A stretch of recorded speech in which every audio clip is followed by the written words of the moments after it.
Hey guys, and welcome to your first small group of March. I hope everyone's having a great time.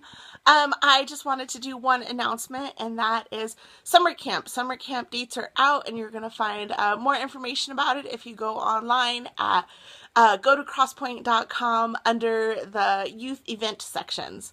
The next thing is, I want to say Nick did a phenomenal job this weekend just talking about boyfriends and girlfriends and relationships in general. One of the points that he covered that I'm really appreciative that he did is that singleness is a gift. I know that you're sitting there thinking, well, I've been single for a long time and it doesn't feel like a gift. Gifts feel like something that's good and something that could be celebrated and something that is fun and good. But singleness, man, that sucks. And it doesn't feel like it's something that God's blessed us with, but it really is, because it's an opportunity to grow. That's what it is. It's an opportunity to grow closer to the Lord and to be the person that you want to eventually date. And so be that type of person, whether you want someone who is athletic, or you want someone who's intelligent or has career goals, or someone who has different passions in life. You've got to be that person. But most importantly, if you want to find a good godly girlfriend or boyfriend, that's the journey that you have to start, is that you have to be a good godly girlfriend or boyfriend, and you have to prepare yourself that way. And it goes not just for relationships, but it goes for be the friend that you want to have. If you're saying, wow, my friends are always picking on me and are always smart aleck, and I feel like I don't ever have any good close friends, and then I encourage you to look at yourself and your friendships, and how do you behave, and do you put off the same thing that you're receiving? Same thing goes with siblings, and even being a child. How do you want your parents to treat you, yet you treat them in a bad way? And so that's just a good thing to keep in mind for relationships, is that be the person that you want to have in your life.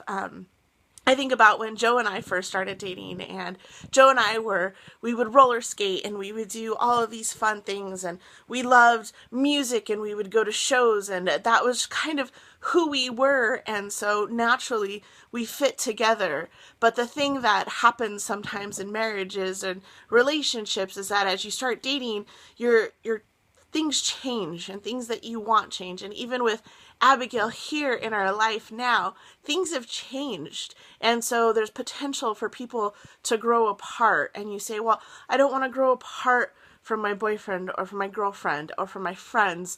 And so what do I do? And imagine a triangle. And imagine that there's one half and there's the other half. Imagine you're right here, your boyfriend or girlfriend is right here, and God is right there.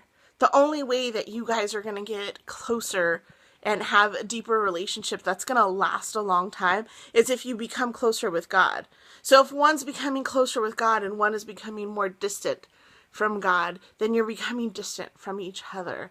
But if you're both going at the same pace and becoming closer to God, then you're becoming closer to each other. And in a sense, you're creating a foundation that cannot be broken. The same thing goes with friends. If you want friendships that are going to last a long time, you want to have friendships based in the same foundation of where you're seeking God. And so what does this mean? We're talking about boyfriend and girlfriends, and, how does this relate? What decisions do you make early on in your relationships in regards to who you serve and what you serve is going to affect you in the long term of your relationship.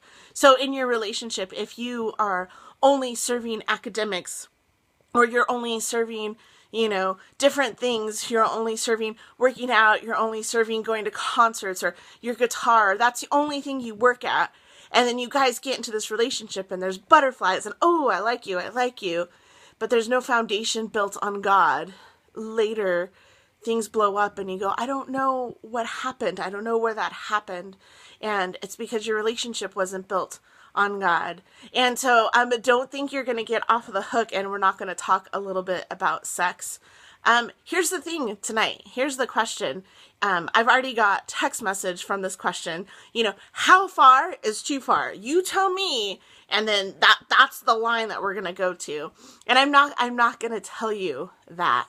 The Bible is really clear when it says to flee from any sexual immorality. Run from it. And so the question is not how far is too far, but the question is what's in your heart that you want to get as close to the line as possible without it be considered a sin. Because then ultimately there's sin in your heart because you want to get so close, but not all the way. And so I just really caution you that you're asking the wrong questions. And the question is, how much can I glorify God? Not how far can we make out? Because it's a scary, scary, scary thing.